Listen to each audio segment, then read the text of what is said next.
Hello दोस्तों, नमस्कार, प्रणाम। हमारे यूट्यूब चैनल पे आप सबका स्वागत है। आशा करते हैं आप लोग स्वस्थ मस्त होंगे, बहुत अच्छे होंगे, बहुत प्यारे होंगे।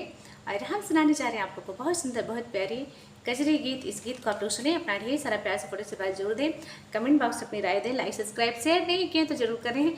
बहुत गर्मी लग रही है सच में, तो आप लोग देखिए इतना परिश्रम कर रहे हैं, कम से कम इतना ध्यान दिया करें आप लोग, और अपना ढेर सारा प्यार सपोर्ट जरूर दीजिएगा आप लोग। सोवत गौरी के शिवजी जगावन, चला गौरी गंगा स्नानवाना। सोवत गौरी के शिवजी जगावन, चला गौरा गंगा स्नानवाना।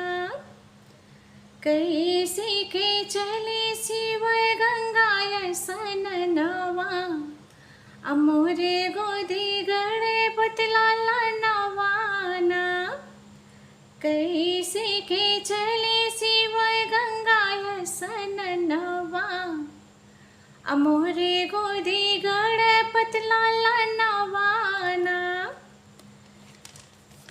मोरे गोदी गणपति लाला नवाना।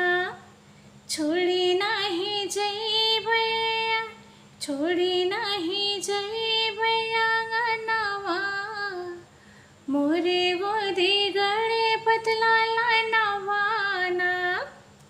छोड़ी नहीं जइबैया गनवा, अमोरे गोदी गणपति लाला नवाना। चंदन खटोलावा पे गणपति सुतावा, बाघ के बगंबर ओढ़ावा। चंदन के खटोलावा पे गणपति सुतावा, बाघ के बगंबर ओढ़ावाना। नंदी बैठ के रक्षा करे है, नंदी बैठ के रक्षा करे है। अचहला चले गंगा स्नानवाना।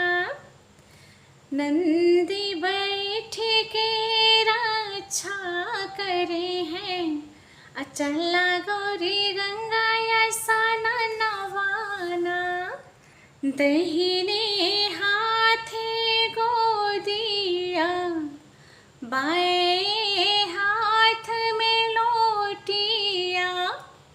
दहिने हाथे गोदिया, बाएं हाथ में लोटिया। अचली गौरी शिव जी के संघवाना। चली गौरी शिव जी के संघवाना।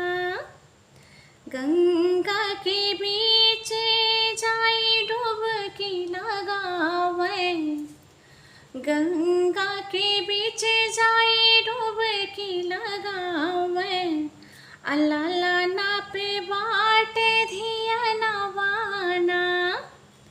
गंगा के बीच जाई डुबकी लगावे, अल्लाह ना पे बाट धिया नवाना। गंगा नहाई गौरी शिव संग बैठी, गंगा नहाई गौरी शिव संग बैठी। मांगे लगे भक्त वरदानवाना। गंगा नहाई गौरी शिव संग बैठी, मांगे लगे भक्त वरदानवाना। युग युग बड़े तोहरो जिनगिया, कि योगी योगी बढ़े मांगी के सिनुरवा। देवे लागे गौरा वरदानवाना। युग युग बढ़े मांगी के सिनुरवा, अगौरा देवे लागे वरदानवाना। सोवत गो अचहला गौरा गंगा यसना नवाना सोवत गौरी के शिव जी जगावे। अचहला गौरा गंगा यसना नवाना। ज़रूर सुनिए, बहुत प्यारी कजरी गीत है। इस गीत को अपना ढेर सारा प्यार सपोर्ट इसके बाद जरूर दें और कमेंट बॉक्स में अपनी राय दें। ज़रूर सुनिए आप लोग।